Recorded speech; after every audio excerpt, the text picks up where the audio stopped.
Alleluia, Alleluia,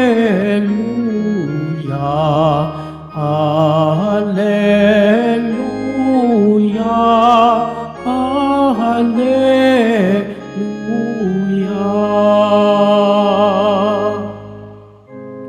Kay laki ng pagmamahal ng Diyos sa sanlibutan, kaya't anak niya ay binigay. Alleluia, Alleluia, Alleluia, Alleluia.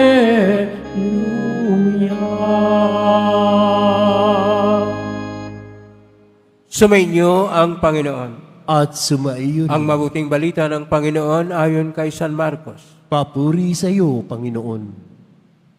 Noong araw na iyon, habang nagtatakip silim na, sinabi ni Jesus sa kanyang mga alagad, tumawid tayo sa ibayo.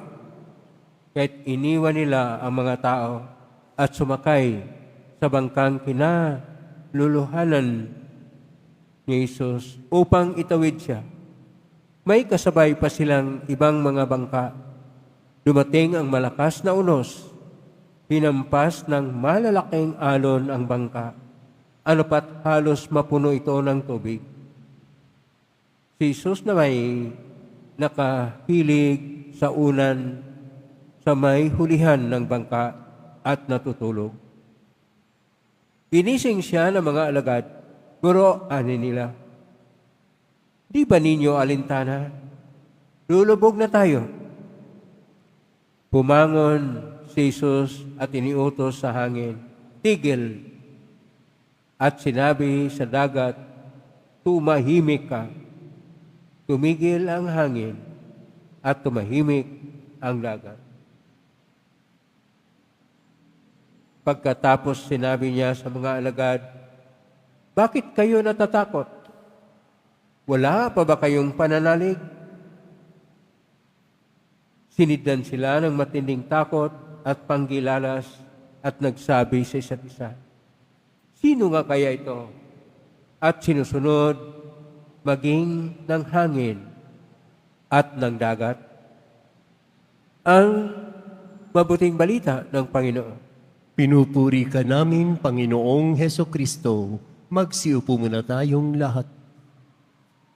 Isang mapagpalang araw po sa lahat. Purihin po natin ang ating Pong Hesus Nazareno.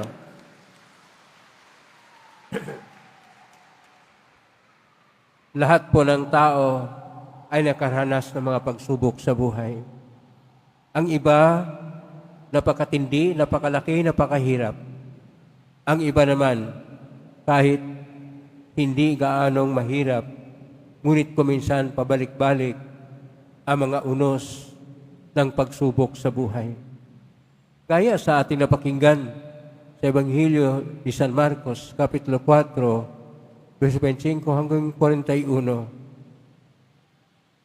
ang mga apostol, habang sila ay tumawid sa kabilang ibayo, sakay sa bangka, ay nagkaroon sila ng pagsubok na kung saan may malakas na hangin, na unos, at malalaking mga alon. Kaya natatakot sila, ginising nila ang Panginoong Hesus Nazareno. At sabi pa, Guro, di ba ninyo alintana? Lulubog na tayo. Bumangon ang ating Panginoon at Kanya pong pinatahimik ang dagat at Kanya pong pinahupa ang bagyo. At sabi niya, bakit kayo natatakot? Wala pa ba kayong pananalig? Versikulo 40, Kapitulo 4, Ebanghelyo ni San Marcos. Ang tanong na ito, sa versikulo 40, kapitulo 4, Ebanghelyo ni San Marcos, bakit kayo natatakot? Wala ba kayong pananalig? Kuminsan, ang mga pinagdaanan natin sa buhay, kuminsan ang mga pagsubok sa buhay, ang mga suliranin, o dili kayong anumang mga hinaharap natin na napakahirap kuminsan harapin. Kuminsan sinisisi pa natin ang Diyos. Para bang sinasabi, bakit natutulog ka lang yata? Gaya ng sinabi ng mga apostol. Pero nariyan lang ang Panginoon. Bakit nga tayo matatakot? Kailangan lang natin ang pananalig. Sa salita ng ating Panginoon, ang pananalig o ang pananampalataya ay imuna. Imuna, ang root word po ng imuna ay amen. Yung laging sinasabi natin kapag kayo tatanggap ng katawan ni Kristo, sinasabi yung amen. Ang ibig pong sabihin ng amen, totoo, siya na nga. At dahil ang pananalig ay kinakailangan sa buhay natin, anuman ang mga matindi na pinagdaanan sa buhay, anuman napakabigat na problema, o dili kaya napakalaking suliranin na parang alon ng pagsubok sa uno sa buhay, tayo ay hindi dapat mawalan ng pag-asa. Tayo hindi dapat matatakot. Tayo dapat haharap ng may tapang sapagkat nariyan po ang ating Poong Hesus Nazareno. Hindi po tayo pababayaan ng Poong Hesus Nazareno. Huhugot lang tayo ng lakas sa Kanya. Yung pong gustong hugot ng lakas sa Panginoon sa parang pagsubok natin, pumalakpak nga ng malakas na hindi tayo alintana sa atin ang mga suliranin, ang mga pinagdaanan sa buhay. Gaano man ito kabigat, gaano man ito kalaki, gaano man ito kahirap tanggapin. Nariyan lang ang Diyos. Nariyan lang ang Poong Hesus Nazareno. Hindi tayo pabayaan sapagkat mahal tayo ng ating Poong Hesus Nazareno. Nag-alay siya ng buhay sa atin. Hindi po na tayo karapat-dapat na Kanya pong ialay ang buhay para sa atin. Ngunit dahil sa Kanyang napakalaking pag-ibig sa atin, wagas, tapat at tunay na pag-ibig sa atin ay hindi po tayo pinabayaan ng ating Panginoon na sa kabila ng lahat ng kasalanan natin, tayo'y Kanyang tinubos, hindi sa madali na paraan. Nagpasan siya ng krus, namatay siya sa krus para sa atin. Hindi nga tayo karapat-dapat, pero ginawa niya ito sapagkat ganun lang ang paraan na tayo matubos. Yun lang ang dapat gawin upang tayo magkaroon buhay na ganap at kasya. Kaya dapat sa lahat ng mga pagsubok sa buhay, atin pong tingnan na nariyan lang ang Panginoon. Sa ating unang pagbasa, ito namang si Haring David, dahil kanya pong nabusuhan si Bathsheba na asawa ni Urias habang ito'y naliligo, at nadala siya sa temptasyon, ay kanya pong pinakuha at nagkaanak sila. Pero hindi po dapat yun gawin ni Haring David sapagkat si Bathsheba ay asawa ng kanyang commander sa army. Dapat siya ay maging matino dahil siya ay hari. Kasi kuminsan ito mga namumuno, mga hari, may mga may kapalpakan din sa buhay. Isa na po yun, si Haring David. Pero siya ngayon ay pinangaralan ni Propitang Nathan na ang Diyos ay magpatawad nga sa kanya.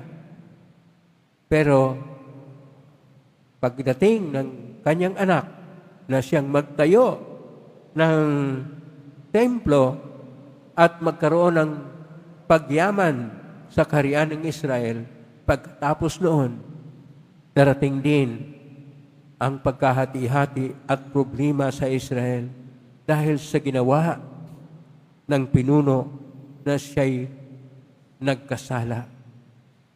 Alamin natin kapag ano pong kasalanan sa isang pinuno, ama man o ina, o dili kaya siya man ang pinuno sa isang lungsod o dili kaya sa isang bayan kapag siya pinagkasala, magkaroon po ng surin at problema, patawarin man ang paing Diyos.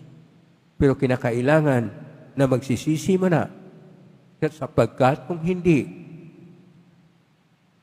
ang madamay ay ang mga inosente na mga membro ng pamilya o pagsabayan, ang mga inosente na mga mamamayan. Kaya kinakailangan natin ipagdasal lagi kung sino mang namumuno either sa pamilya o dili kaya sa isang kumpanya o dili kaya kung anumang isang grupo o dili kaya saan man tayo, kung sino mang namumuno, dapat ay ipagdasal upang sila'y maging matapat sa Diyos, upang hindi sila madala sa mga pagsubok at sa mga malikot na mga pangyayari na kung minsan sila'y matukso at dahil sila'y matukso ay mayroong mangyari na surinin at problema. Kaya kailangan na tayo ay magkaroon ng puso at kalooban na ang Diyos ay siyang Panginoon. Yun po ang ating napakinggan sa Salmo 50. Kaya dito sa ating Ebanghelyo, nagtanong ang ating Panginoon, wala ba kayong pananalig? Imo na pananalig. Pero dahil ang ating pong Ebanghelyo nakasulat po sa Koine Grigo, ang imo na o pananalig ay pistis. Pero dahil nasalin po sa Latin, pedes, sa atin pong salita, pananalig. Manalig tayo sa Diyos.